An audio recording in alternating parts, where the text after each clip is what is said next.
So a lot of my messaging around relationships has been that you're going to find someone who activates your deep wounds and shadows and makes you do the hardest work you'll ever do in your life. And that's not necessarily the whole story. Because I've been watching the self-development space for a long time, like my whole life. My dad was an executive coach, one of Tony Robbins' trainers. Basically, I've been receiving and sharing the good word of growth for forever. And I also think that life is not quite that simple. Because if we accept that our partner is going to activate us, invite us into growth, and we say that we accept that, what comes next? The question essentially is, maybe the hard part isn't saying we want to grow. The hard part isn't seeing what your relationship is activating in you, but actually doing something about it, actually growing. So today on the podcast, what does it look like in a relationship to decide to grow? Stay with me. This is Reclaiming the Gentle Man. I'm Dave Lashansky.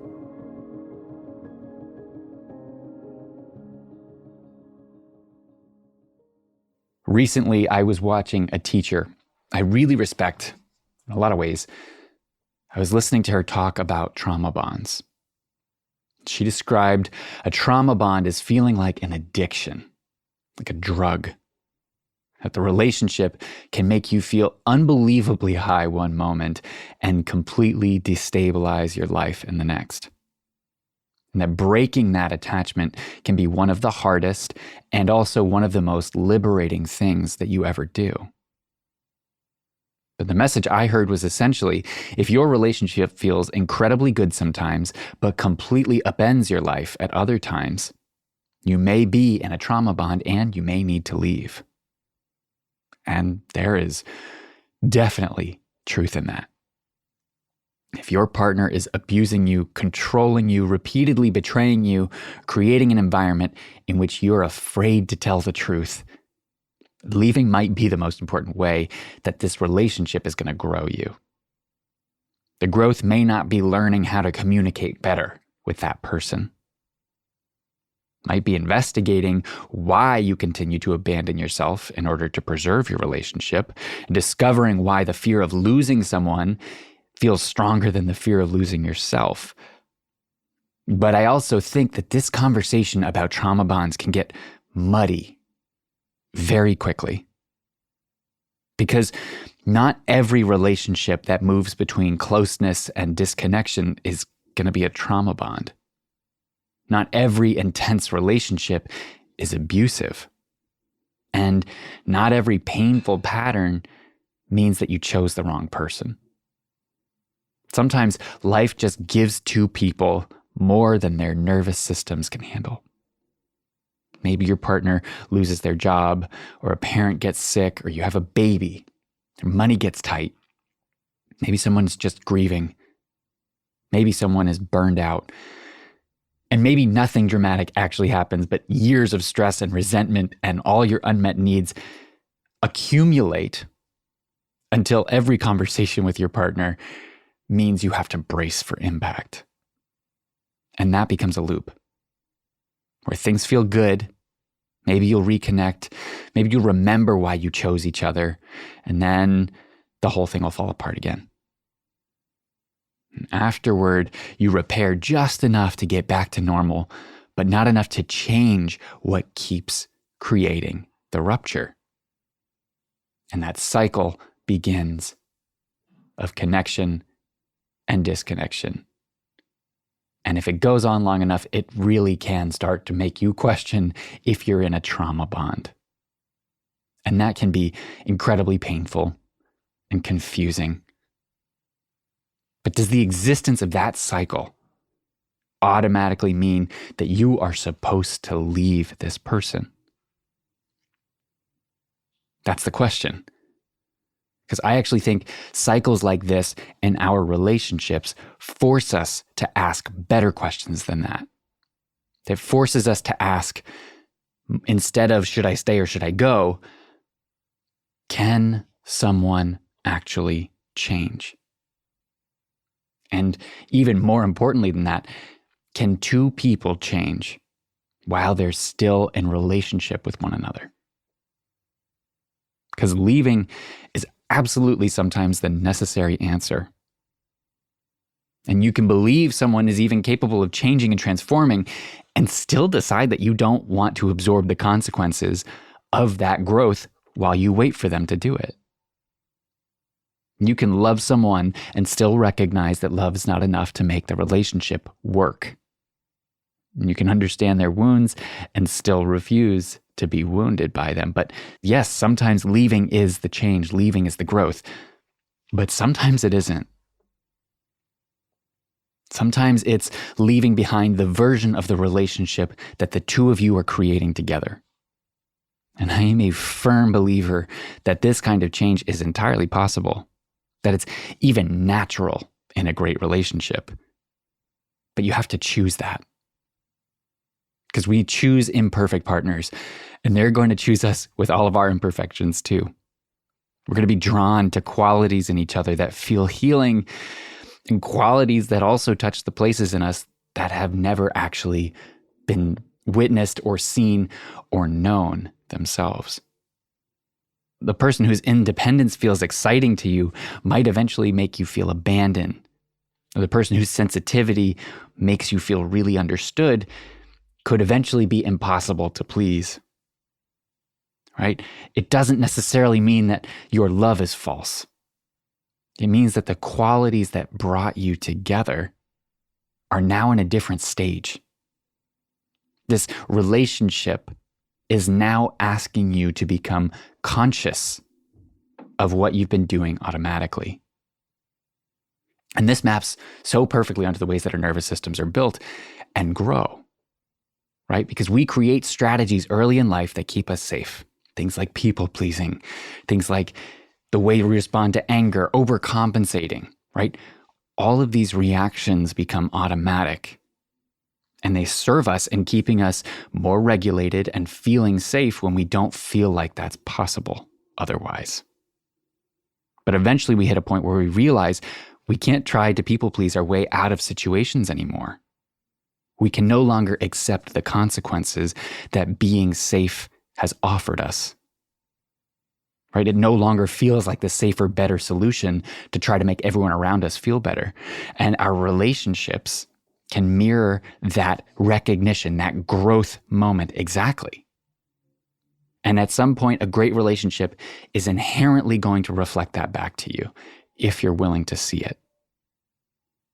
But that awareness, right? That knowing that we're triggering each other and wow, isn't that amazing? We must be growing. That's not the growing part. That is not the same thing as changing. Knowing that your partner activates your abandonment wound doesn't stop you from panicking when they pull away, right? Knowing where the pattern came from may help you understand it better, sure. But eventually, understanding has to become a new behavior. That's the change. This is where I think the real work begins. Because while the hardest part initially is seeing what your relationship activates in you, but the actual harder part is to dive in and change that and tend to that and know that about yourself. Know how you respond in the moment. The work is becoming the person, the partner who responds differently when that old wound gets activated. And that's where you really have to be honest about what change actually looks like. It's not saying I'm working on it. It's not having one breakthrough conversation of recognition. It is not apologizing perfectly after doing the same thing for the 5th time. It's not blaming your nervous system or your attachment style or your childhood or your trauma and continuing to make your partner carry the consequences of that. Real change is visible. And I say this with deep love. Because if you're listening to this and you're feeling implicated, know that I have been there. I have done the words, said the things, talked the big game, and immediately gone back to my old ways. Until I realized that I wasn't actually changing the stuff that mattered. I was saying I wanted to do better, but I wasn't realizing the ways that I was self-sabotaging doing that. And part of it requires us to be able to name the behavior without minimizing its impact, to actually take responsibility for that impact without turning shame into another problem your partner has to manage. But most of all, the change happens when we start to interrupt the unconscious pattern as it happens. Not just doing damage control, saying, oh, I see it again, I did it. It's changing the pattern. And I think the biggest lesson from this moment that I've experienced multiple times in my life and relationships is that I had to let go of the man I thought I was when I realized I wasn't meeting that standard. When I wanted to actually instantiate the change. When I wanted to actually create the change. The man I thought I had to be, the man I thought I was, I had to own that I wasn't him. At least not yet. I wasn't upholding the agreements I'd said I wanted to uphold. And I was secretly shrinking away from it while claiming that I wanted to change it. Claiming that I was changing it. It wasn't just saying, yes, I'll take care of myself. It was actually taking care of myself, right? It's a constant process of living up to that expectation of taking care of myself. It wasn't, yes, I promise I'll stop blowing up this way when I'm upset. It was risking feeling disconnected and afraid so that I could do the work to come back to myself. I could disconnect in such a way that allowed me to come back to myself. And not right away, but over time, actually taking action to create the change, instead of just talking about it, will change the cycle. Will change the painful loop, will change the thing that is making you question your relationship and whether or not you can change together in it. The conflict is still going to happen, right? But it's not going to feel the same. There's going to be this new energy in it, a new resilience. Maybe it's a new humor that allows you to break the ice faster, or just a much earlier recognition that the pattern's happening again so you can cut it off at the root. But what happens is, in time, the fights that once made you question everything start to feel like rain that you can anticipate and bring an umbrella for. Something that won't ruin your day anymore, but that might even bring you closer to the person you love. That kind of change is possible. It's not perfection. It's not even really healed, I'd say. But it is something really important. It's evidence. Evidence that change is possible, and you found someone that you want to grow and evolve in relation to. But I do want to be careful here, because harmful relationship patterns exist on a spectrum, but not every pattern is a trauma bond. A trauma bond is very specific. It's an attachment strengthened through cycles of abuse and fear and relief and reconnection. It often has this erosion of your perception and your sense of self. But so many couples are not living inside an abusive bond, but instead just an unexamined pattern. Things like shame and defensiveness and explosion and apology, right? That can also have these moments of temporary relief. And when you're in it, it can feel huge and intense and scary. It doesn't necessarily mean it's a trauma bond. It doesn't necessarily mean you're in a toxic situation that you need to leave, but it does mean something has to change. Because repeating a pattern is information. It is the relationship showing you the limits of the way that you currently know how to love and fight and live in a space and share an emotional world with another person. And choosing to stay doesn't automatically make you brave or loyal or committed either. Sometimes staying is self-abandonment, but leaving doesn't automatically heal you either. I think especially today, a lot of people get triggered by someone that they're dating.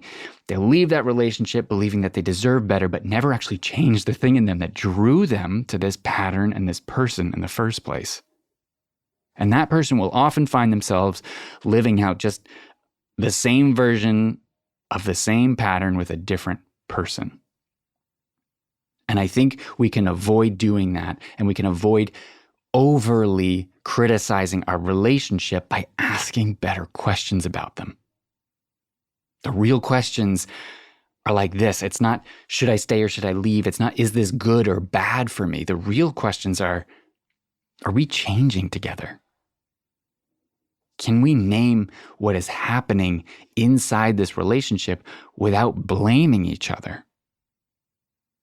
Can we take responsibility for our part, for our impact, without collapsing into shame?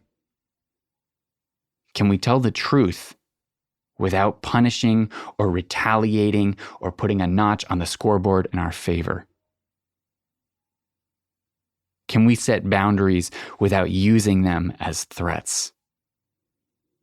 Can we interrupt the pattern while it's happening instead of just planning to apologize for it afterward?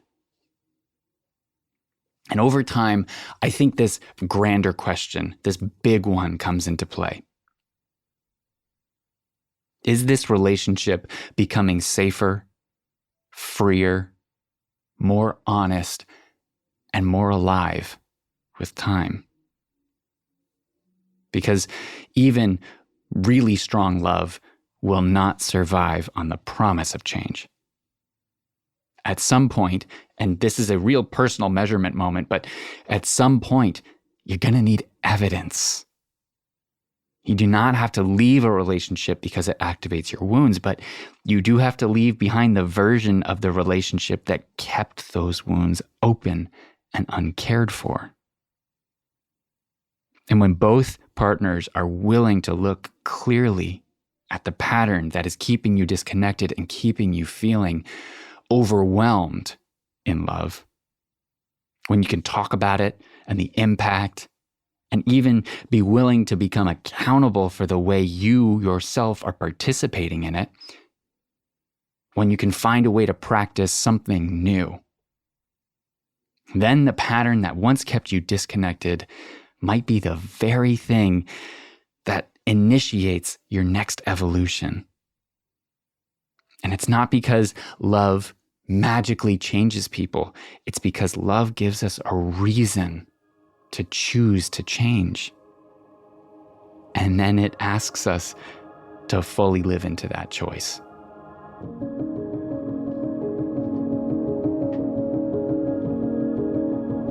Thank you for listening to this episode of Reclaiming the Gentleman. If you enjoyed this episode, please leave a rating and review wherever you listen to your podcast. It really does help. Send me a note about things you'd like to hear about, questions you might have. I'd love to answer some of those in some upcoming episodes and even ask them to my guests. And we have some awesome people coming on the show in the coming months, so stay tuned for those interviews. If you want to learn more about working with me, get in touch with me at davelashansky.com, or you can send me an email at dave@davelashansky.com. Till next time, wherever this finds you, I am wishing you a beautiful day or night. I'll be back in a week.